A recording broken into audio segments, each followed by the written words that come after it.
queridos, graça e paz. Nós hoje estaremos falando um pouco mais de profundidade sobre o anticristo, esse inimigo do cristianismo que se levanta para governar algumas nações da terra. Estará fazendo uma aliança firme com Israel e com outros povos. E a Bíblia diz que na metade da semana, o pacto vai ter 7 anos, na metade da semana ele quebra essa aliança e ele começa então uma feroz perseguição contra Israel. Quem é essa pessoa? Quem é o anticristo? De onde ele vem? Ele possui alguma religião? A religião dele já existe? Será criada? Bom, através desse vídeo, hoje nós vamos estar trazendo a resposta na íntegra para vocês, certo?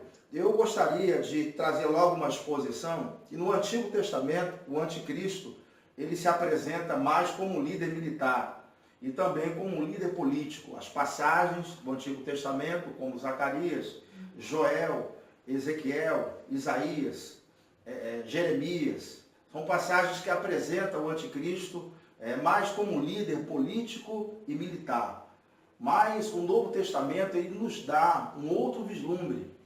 Então nós temos várias passagens que nos mostram um anticristo religioso, um homem que tem uma religião. E eu acredito pelas escrituras que através dessa ideologia, dessa crença, ele vai fazer com que as pessoas venham segui-lo. Então eu gostaria de discorrer um pouco sobre essa questão, mostrando esse cunho religioso do anticristo.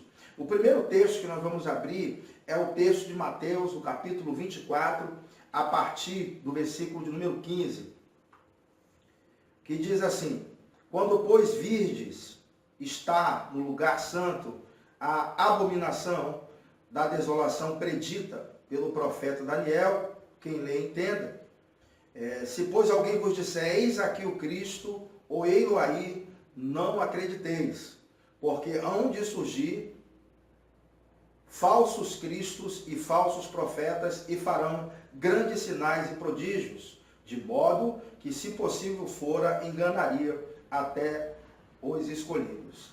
No versículo 15, ele diz que quando alguém vê o abominável da desolação, que foi predito pelo profeta Daniel, e ele ainda diz assim, quem lê entenda, ele diz assim, que quando esse homem, ele aparecer, ele surgir, vai começar a acontecer uma grande perseguição para com o povo judeu, para com o povo de Israel.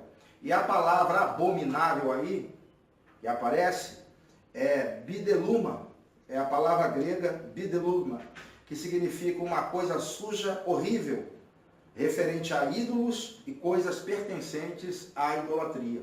Então nós vemos que existe algo na figura do anticristo que vai fazer com que as pessoas venham adorá-lo. Então isso me mostra que o anticristo ele é um líder religioso acima de tudo.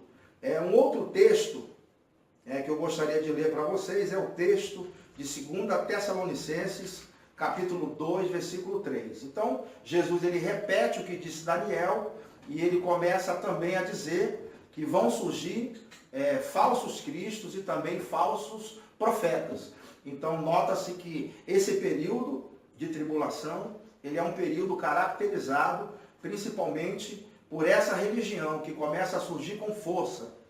Se você for em Tessalonicenses capítulo 2, versículo 3, Paulo vai nos trazer um pouco mais de iluminação naquilo que Jesus disse. Ele vai dizer, ninguém de modo algum vos engane, porque isto não sucederá sem que venha primeiro a apostasia e seja revelado o homem do pecado, o filho da perdição, aquele que se opõe e se levanta contra tudo que se chama Deus ou é objeto de adoração, de sorte que se assenta no santuário de Deus, apresentando-se como Deus. Olha o que Paulo diz. Paulo diz que esse homem, ele se apresenta como Deus, e se levanta contra tudo o que se chama Deus. Então, além de receber essa adoração, ele vai proibir outras religiões, porque ele se levanta contra tudo que se chama Deus ou é objeto de culto. Me parece que ele vai querer que o mundo todo siga uma apenas religião, siga apenas ele. Então ele vai trazer essa adoração para ele e vai impedir que as outras pessoas tenham uma segunda religião como opção. Isso é muito claro no texto que a gente leu. No versículo 5, Paulo vai dizer: não vos lembrais de que eu vos dizia essas coisas quando ainda estava convosco? Isso me mostra que Paulo ele falava muito desse assunto com os seus discípulos, com aquelas pessoas que ele estava discipulando. Era um assunto recorrente. Hoje em dia, o assunto escatologia é um assunto pouco pregado, pouco discutido nas nossas igrejas. Mas não deveria ser assim. Deveria ser algo corriqueiro. Olha a preocupação de Paulo em instruir os seus liderados acerca do fim. E no versículo 9 ele diz que esse iníquo, cuja vinda é segundo a eficácia de Satanás, com todo poder e sinais e prodígios de mentira. Um outro ponto que nos mostra que o anticristo ele é um líder religioso e que tem seu sistema de crença baseado em religião, é que vai operar sinais e prodígios. Então isso me mostra que ele é também um líder religioso e que vai operar sinais e prodígios. Nós costumamos ver pessoas que são usadas em sinais e prodígios, essas pessoas arrastarem uma grande multidão. E você imagina aí que durante esse período, a Bíblia diz que Deus vai enviar a operação do erro, no sentido de simplesmente deixar as coisas acontecerem. Hoje existe um poder de Deus que preserva o mundo, muitas vezes, do mal, mas nesse período não. Vai haver simplesmente, o mal vai poder correr frouxo sem essa proteção divina que guarda a vida das pessoas. Então vai ser um período onde o anticristo ele se levanta aqui como um líder religioso acima de tudo, porque até sinais, até prodígios ele vai fazer. Então vamos para o outro texto, que é o texto de Apocalipse, no capítulo 13, no versículo 5, que ele vai começar a me mostrar algumas características do anticristo em operação, no tempo em que ele vai estar operando. E também ele vai passar a me mostrar que esse anticristo, ele também tem um falso profeta. Ele tem alguém que prega para ele. Ele tem um porta-voz. Então é como se fosse o anticristo, ele sendo o porta-voz de Satanás. Não é? E aí o Espírito Santo sendo, no caso, nós somos porta-vozes de Deus. Nós falamos em nome de Deus. Não é verdade? O anticristo ele vai falar no nome de Satanás. E o seu falso profeta vai falar em nome dele. É mais ou menos assim. Na nossa crença, Jesus Cristo ele foi o representante enviado por Deus para pregar a palavra de Deus. E o Espírito Santo é aquele que convence o homem. Então nós temos aqui a trindade satânica também. Satanás se apresentando como Deus, o anticristo sendo o seu Jesus, vamos dizer assim, e o Espírito Santo é representado aqui por esse falso profeta. Uma representação grosseira dessa trindade satânica. Mas vamos ler aqui o texto de Apocalipse 13, a partir do versículo 5, que diz assim: foi-lhe dada uma boca que proferia arrogâncias e blasfêmias, e deu-se-lhe autoridade para atuar por 42 meses. E abriu a boca em blasfêmias contra Deus, para blasfemar do seu nome e do seu tabernáculo e dos que habitam no céu. Então, nós vemos aqui que ele é um blasfemador, o anticristo. E a blasfêmia, nós entendemos, é que alguém consciente de que aquilo é verdade, aquela pessoa, por ter o coração endurecido, ela começa a fazer discurso injurioso contra aquela pessoa. Foi o que aconteceu quando Jesus veio e começou a pregar aos fariseus, e aqueles fariseus, por estarem com o coração fechado, não deram crédito à verdade, não porque não entendesse a mensagem, mas porque o coração estava completamente endurecido. É o mesmo que a gente começa a ver aqui também. Ele vai blasfemar contra Deus, não porque não saiba a verdade, mas porque negligencia a verdade e prefere pregar a mentira. Pronto, querido, vamos ler então Apocalipse capítulo 13 e o versículo de número 7, que diz assim: também lhe foi permitido fazer guerra aos santos e vencê-los, e deu-se-lhe autoridade sobre toda a tribo, povo, língua e nação. Eu queria que você prestasse atenção na expressão fazer guerra contra os santos. É diferente de uma perseguição sofrida aqui e ali. Fazer guerra significa procurar eliminar completamente os santos. E é muito bom que você saiba que santos aqui, durante o período da tribulação, se refere aos judeus e principalmente, e também a todo aquele que confessa Jesus como Senhor e Salvador da sua vida. Após a igreja ser retirada, nós estudamos aqui na nossa série escatológica sobre esse assunto, quando a igreja ela é tirada, imediatamente 144 mil judeus se convertem ao cristianismo. E são eles que começam a pregar na última grande comissão de evangelização mundial. Então a igreja não estará mais aqui, mas terão pessoas testemunhando de Cristo durante esse período. E você sabe que ele então, o anticristo, ele vai perseguir, vai fazer guerra contra os santos. A besta aqui, você já sabe que se trata do anticristo. O versículo 8 diz assim: e adorarão todos os que habitam sobre a terra, esses cujos nomes não estão escritos no livro do Cordeiro, que foi morto desde a fundação do mundo. Então, mais uma vez, mostra que a besta, ela vai ser adorada. Então, significa o estabelecimento de uma religião. E como Paulo disse no texto que a gente leu em Tessalonicenses, que ele vai sentar no trono, parecendo-se ser Deus, ele vai exigir adoração a ele, e ele vai se levantar contra tudo aquilo que se chama Deus, ou é objeto de culto e de adoração. Então ele estabelece uma única religião no mundo, e quem não quiser adorá-lo simplesmente vai ser morto. O versículo 11 do capítulo 13 de Apocalipse vai me mostrar um segundo personagem que tem a ver também com o cunho religioso que nós estamos expondo aqui, que o anticristo ele tem esse cunho religioso. Versículo 11: vi subir da terra outra besta, e tinha 2 chifres, semelhante aos de um cordeiro, e falava como dragão. A besta ela tinha 2 chifres, semelhante ao de um cordeiro. E você sabe que Jesus é o cordeiro que tira o pecado do mundo. Mas Jesus nos advertiu em Mateus capítulo 24, que durante esse período da tribulação, se levantariam muitas pessoas dizendo: eu sou o Cristo.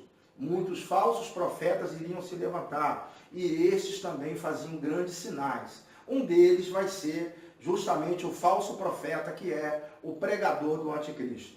Versículo 12: também exercia toda a autoridade da primeira besta na sua presença, e fazia que a terra e os que nela habitavam adorassem a primeira besta, cuja ferida mortal fora curada, e operava grandes sinais, de maneira que fazia até descer fogo do céu à terra à vista dos homens. Então, operava sinais miraculosos. Então, esse governo do anticristo é caracterizado por grandes milagres, sinais e até mesmo fogo caindo do céu, coisa que a gente só viu Elias operar esse tipo de coisa, né?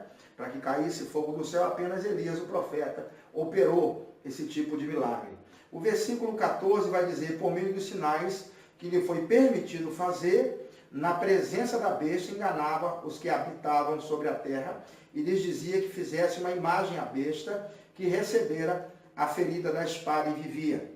Foi-lhe concedido também dar fôlego à imagem da besta, para que a imagem da besta falasse e fizesse que fossem mortos todos os que não adorassem a imagem da besta. Então, mais uma vez, o Novo Testamento nos apresentando o anticristo como uma figura religiosa em primeiro lugar. Então, se eu quiser descobrir quem é o anticristo, eu não devo olhar o cenário político apenas, eu devo olhar evidências religiosas, eu tenho que seguir essa linha. São pistas que a Bíblia me traz. Se mais de 70% daquilo que se fala sobre o anticristo tem cunho religioso, é a primeira coisa que eu devo olhar. Desde que o mundo é mundo, as pessoas ficam tentando adivinhar quem é o anticristo. Eu creio, e as pessoas não vão saber quem ele é no início. senão não vão fazer aliança com ele de forma nenhuma. Eles vão começar a observar isso um pouco mais para frente, quando vê já é tarde. Então, está apontando que é fulano, que é cicrano, que é beltrano, isso não está adiantando muito, e nunca adiantou. As pessoas estão caindo sempre nesse mesmo erro. Bom, se ele é um líder religioso e vai estabelecer uma religião mundial, a pergunta que nós temos que fazer é a seguinte: de onde vem o anticristo? Será que a religião dele já está no mundo? Já existe essa religião do anticristo, operando com esses princípios? Nós sabemos, porque João disse, o apóstolo João, que o espírito do anticristo já está operando no mundo. Ele já disse isso. Agora, como que a gente pode identificar então a religião do anticristo, se ela já está por aí? Eu quero dizer e adiantar para você que ela já está operando no mundo e já tem muitos anos, mais de 1000 anos, muito mais do que isso.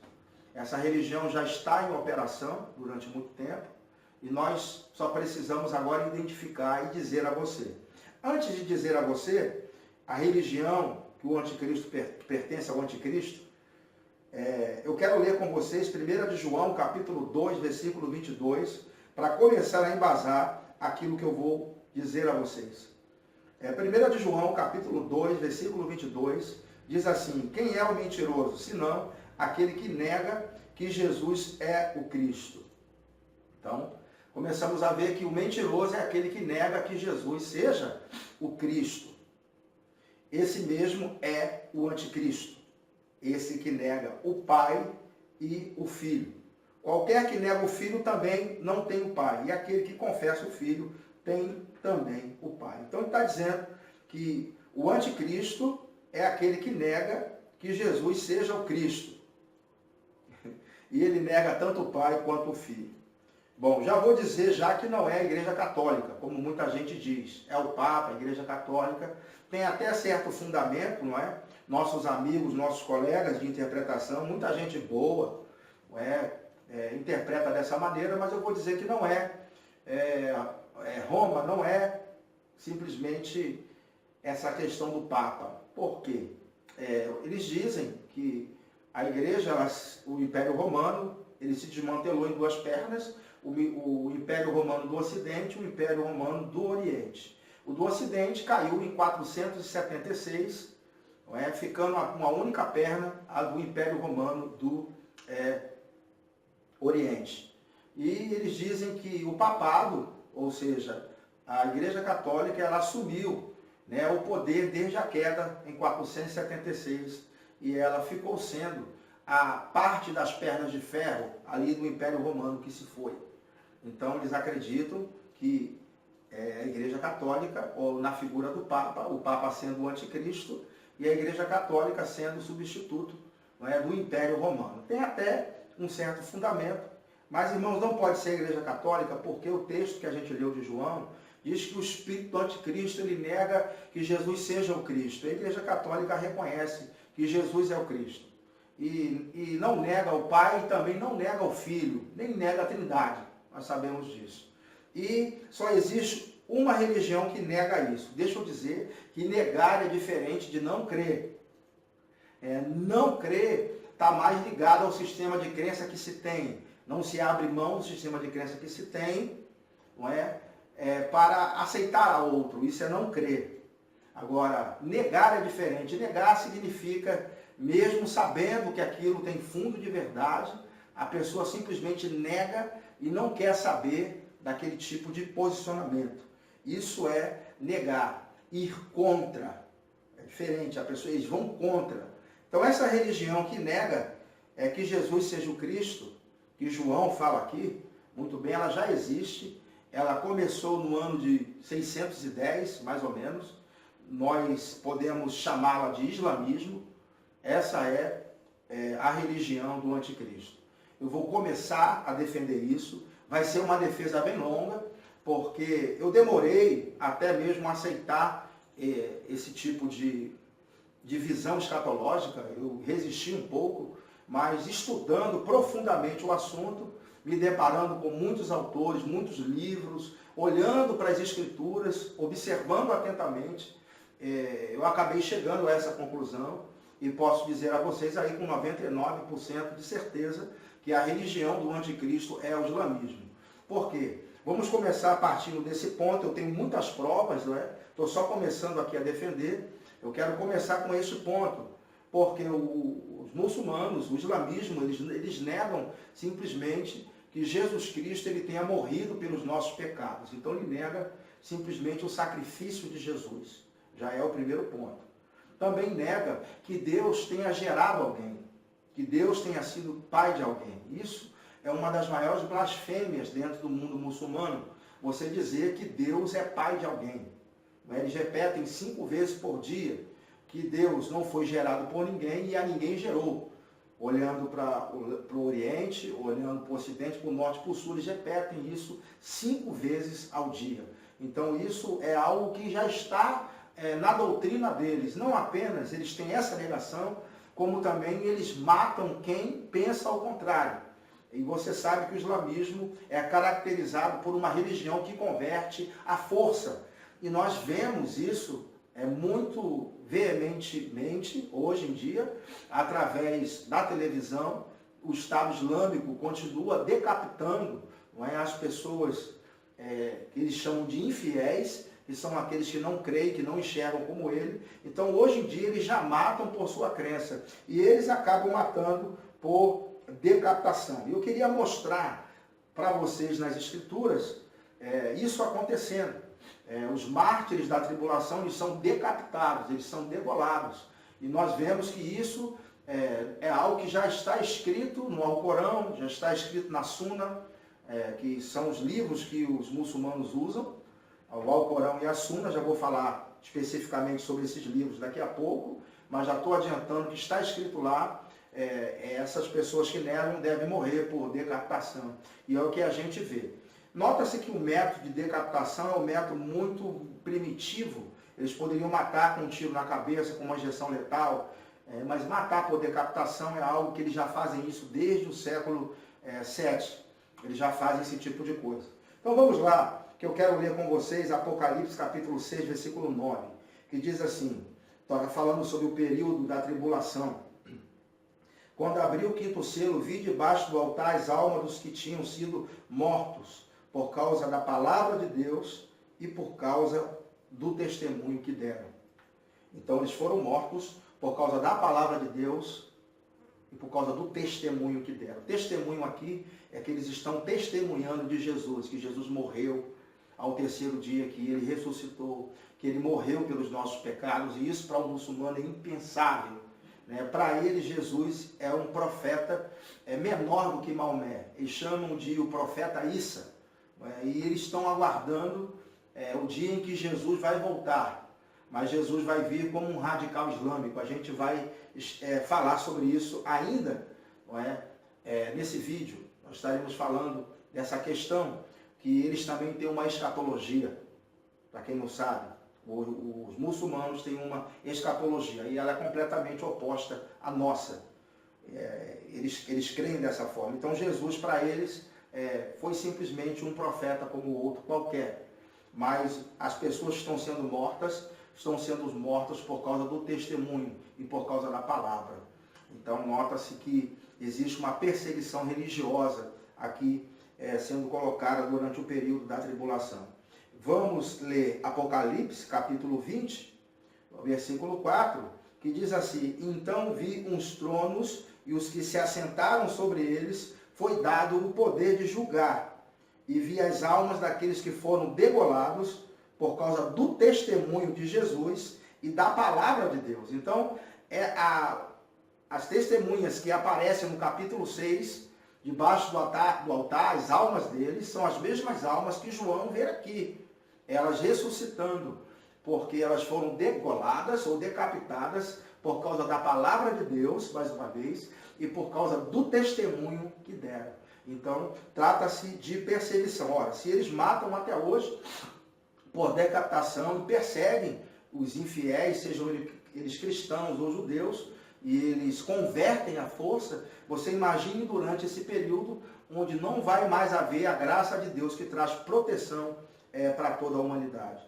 Então, realmente, esse é um período muito difícil que eles vão viver, justamente porque vai ser a religião do Islã e vai estar dominando completamente o mundo. Eu não tenho dúvida disso. Para você não pensar que isso é apenas uma palavra minha, eu queria falar sobre alguém. Nós protestantes, nós acreditamos muito na reforma protestante, e a reforma protestante ela teve uma força muito grande através de Martinho Lutero. E Martinho Lutero ele já apontava, não é, o islamismo como sendo a religião da besta, né, do anticristo. Isso ele já dizia isso lá atrás, ele já via isso. O espírito do anticristo já se manifestando por meio do islamismo. Em um dos seus escritos, chamado A Guerra contra os Turcos, Martinho Lutero vai nos trazer algumas coisas interessantes. Presta atenção no relato. Isso é Martinho Lutero escrevendo. Ele disse: eu tenho um livro de trechos do Corão de Maomé, o qual poderia ser chamado em alemão de um livro de doutrinas do tipo que chamamos de decretos papais. Quando eu tiver tempo, devo vertê-lo em alemão, para que todos possam ver que o livro sujo e ignominioso ele é. A princípio, ele, Maomé, louva muito Cristo e Maria como os únicos que foram sem pecado. E, no entanto, crê que Cristo não foi nada mais que um profeta sagrado, como Jeremias ou Jonas, e nega que ele é o Filho de Deus e verdadeiro Deus. Além disto, não crê que Cristo seja o Salvador do mundo, que morreu por nossos pecados, mas que ele pregou para seu próprio tempo e completou sua obra antes de sua morte, como qualquer outro profeta. Então, nota-se que Martinho Lutero já percebia toda essa negação que o islamismo faz na questão do Cristo, na questão de Deus. Por outro lado, ele louva e exalta grandemente a si mesmo e gaba-se de ter falado com Deus. Isso é Martinho Lutero escrevendo aquilo que Maomé pensava acerca de si mesmo. Por outro lado, ele louva e exalta grandemente a si mesmo e gaba-se de ter falado com Deus e seus anjos, e que a obra de Cristo agora está completa. Fora-lhe ordenado que trouxesse o mundo a sua fé pela espada, e que se o mundo não estivesse disposto, que o obrigasse ou punisse pela espada. Há muita glorificação à espada nele. A fé, o Islã, portanto, os turcos consideram seu Maomé superior e maior do que Cristo, pois a obra de Cristo terminou, mas a obra de Maomé ainda está em pleno vigor. A partir disto, qualquer um pode constatar que Maomé é um destruidor de Cristo, nosso Senhor, e de seu reino. A palavra anticristo significa oposição a Cristo, aquele que é o oposto de Cristo, ou se opõe contra os ensinamentos de Cristo. É por isso que nega tanto o Pai, quanto nega o Filho, quanto nega a obra redentora de Jesus. Então, tudo isso o islamismo ele nega. E o próprio Martinho Lutero está identificando isso nessas palavras aqui. Ele diz: a partir disso, qualquer um pode constatar que Maomé é um destruidor de Cristo, nosso Senhor, e de seu reino. E se alguém nega, no que tange a Cristo, que ele é o Filho de Deus e morreu por nós, e ainda vive e reina à direita de Deus, o que esta pessoa deixou de Cristo? Acabam-se o Pai, o Filho, o Espírito Santo, o batismo, o sacramento, o Evangelho, a fé e toda a vida e toda a doutrina cristã, e restam apenas, ao invés de Cristo, Maomé e sua doutrina de feitos, sobretudo de espada. Esta é a doutrina principal da fé turca, na qual toda abominação, todo erro e todos os demônios foram empilhados em um só monte. Para quem não sabe, durante o período em que Martinho Lutero escreveu isso aqui, estava em vigor no Império Otomano, que foi implantado o califado no mundo. E tudo isso é o que o islamismo ele vai implantar no final dos tempos. Na sua escatologia, eles têm escrito que eles estão aguardando chegar o seu líder principal, a quem eles chamam de Mahdi. O Mahdi, para eles, é o Messias do Islã. Eles estão aguardando ele chegar, e quando o Mahdi chegar, ele vai estar implantando o islamismo como a única religião mundial. E você sabe que eles vão conquistar terras, territórios, vão matar pessoas e converter à força. Então, basicamente, é o que nós vemos ao longo da história eles fazerem.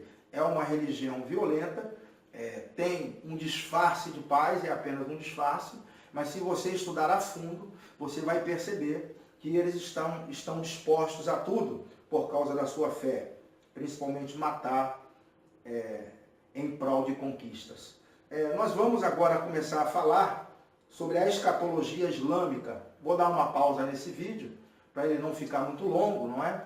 Mas nós vamos falar, retornando sobre a escatologia islâmica e sobre o Messias que eles aguardam, porque eles têm também uma escatologia assim como nós, sendo que uma escatologia completamente deturpada. Ok, irmãos? Então fiquem na paz e até o próximo vídeo.